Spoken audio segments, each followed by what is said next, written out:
and why you can't make bubbles with clean or pure water. If you make bubbles in clean water and they rise to the surface, they make a spherical lid like this for a very short period of time, and then the surface tension of the water is so strong that it pulls this film and breaks it up into lots and lots of tiny, tiny droplets. So clean water has surface tension which is far too strong to let foam like this last, and that's where the bubble bath comes in. The soap molecules in the bubble bath position themselves at the surface of the water, changing how the surface behaves.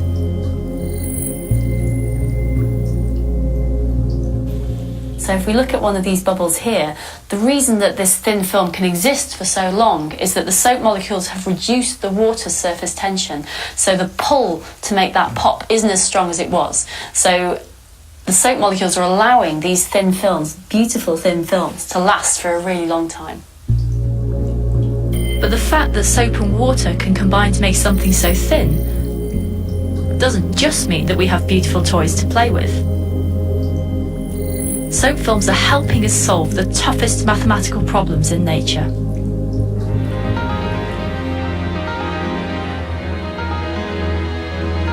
These are the storms in Jupiter's atmosphere. This is a massive example of one of these tough problems, the complex ways that fluids flow. And this is that process, recreated on the surface of a soap bubble. Fluid flow is really beautiful, but it's also really difficult to study. And soap films can help, because by following the colours on the surface of the film, you can track how the fluid is moving. And that gives you a way into studying systems that are otherwise either inaccessible or invisible. These are clouds above the Indian Ocean. They form these patterns, vortices, as they get blown around an island.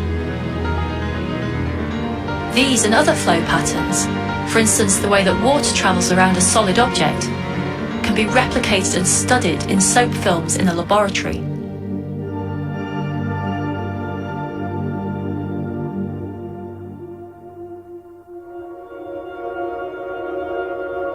And it's not just questions about fluid flow that soap films could help answer.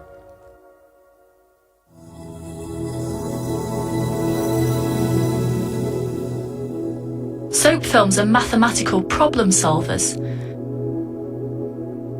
You can see it in their almost uncanny search for geometrical perfection. Left to themselves, they're perfect spheres. But they can do other tricks too. For instance, what's the most efficient way to join these 4 points? Blow on the soap film and it finds precisely the right answer.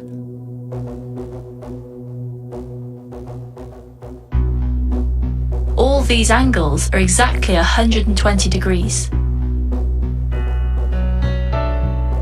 Soap films do this because of surface tension, pulling in every direction on the bubble surface. That means a soap film will always try and minimize its surface area. Free floating bubbles are spherical because that's the shape with the least amount of surface for any given volume. The soap film connects the 4 points like this because it's the arrangement with the least surface area. And what's really amazing is that this ability of soap films to minimize their area is still at the forefront of science.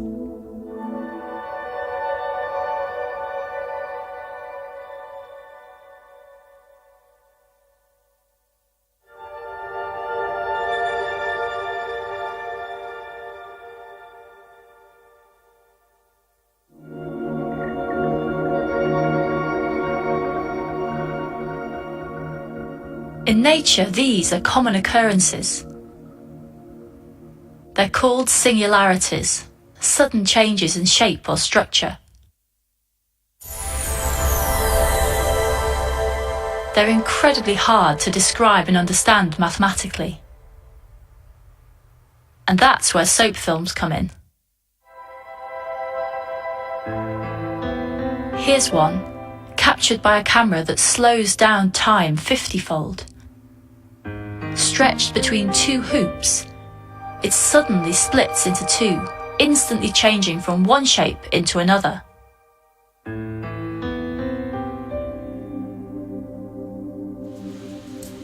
This is Professor Ray Goldstein at Cambridge University. For him, the soap film could be a vital clue to understanding the singularity. You see them all the time. When a drop of fluid breaks up, when certain structures come off of the sun, they form these beautiful arcing filaments and they give rise to huge ejections from the sun. So on every length scale you can imagine, and for many decades, physicists and mathematicians have been interested in understanding the mathematics of what we call the singularity, when the moment that rearrangement happens. And they're so nonlinear, they're so hard to solve, that we really are at the infancy of the study of these kinds of singularities. What we hope is that we'll see a pattern emerging that will teach us something deep about these kinds of transitions. And the surface tension on the soap film is the key. It ensures that they perform their shape changes with the minimum use of energy, which is the preferred way nature operates. They're also relatively easy to study in the lab. For us, this is a laboratory example of a singularity that is similar in its structure to many kinds of singularities that occur in nature. It has the advantage that we can study it in great detail in the lab. We can do these high-speed movies, we can do some mathematics, we can vary particular quantities like the viscosity of the fluid or the surface tension, the size of the wire, whereas it's difficult studying the sun, since we can't get near the sun to fiddle with it. So by looking at these soap films in the lab, where we can control everything, we have the hope of testing our theories in a way that allows us to go back and forth and refine them to the point that we can finally say, yes, I think we understand what's going on.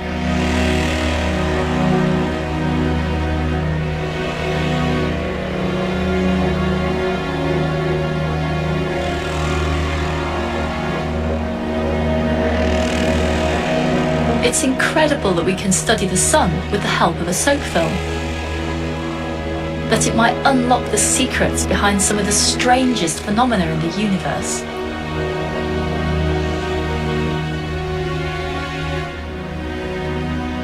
But amazing though they are, I want to show that soap films and soap bubbles are just the start of the story.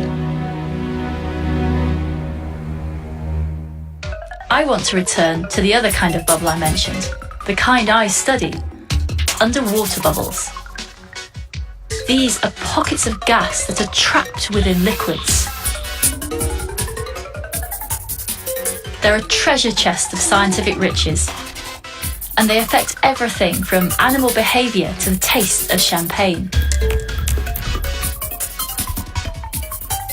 And they make a surprisingly important contribution to the Earth's climate.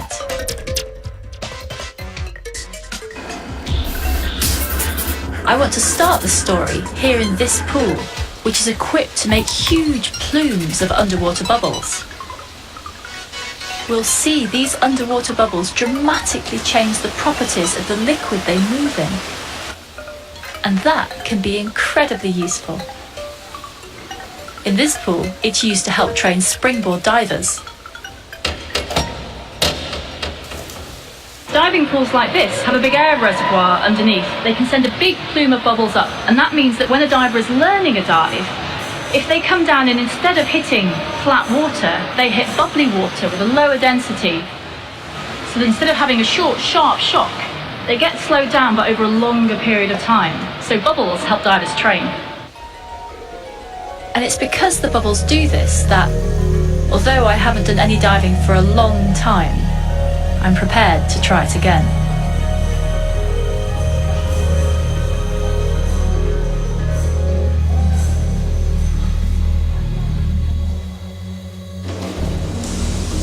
The reason bubbles make water less painful to dive into goes to the heart of what a bubble actually is.